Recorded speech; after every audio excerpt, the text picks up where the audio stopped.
un petit moment, j'ai assisté à une dispute tout à fait étonnante. Oh, pour être à 100% honnête, ça ne mérite pas non plus une main courante. Mais la scène qui s'est déroulée sous mes yeux était vraiment écœurante. Quasiment dans la catégorie tournante et à coup sûr dégoûtante et révoltante.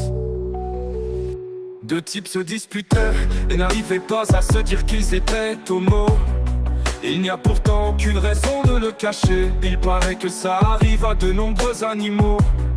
D'ailleurs ces deux-là se comportaient comme de vrais chameaux, avec toutefois une envie manifeste de sucer autre chose que des esquimaux. L'un des deux faisait mine de partir tout en revenant sans cesse, dans le but que son interlocuteur revoie ses ambitions de baise à la baisse. Que de lui-même à la fin, il se confesse en écartant les fesses. À mon avis, tout ça ne finira pas en grossesse, mais plutôt en abus de faiblesse. Faut qu'on échange en vocal, on peut pas se quitter comme ça. Je te promets tout donner à l'oral, tu verras, tu le regretteras pas. Je ne sais pas, je te trouve un peu banal. En plus, tu sais bien qu'en ce moment je fais payer ça. Fais voir quand même ton trou de balle, ok. Surtout ne bouge pas, je cherchais un pot de Nutella. Et cette scène s'est répétée semaine après semaine.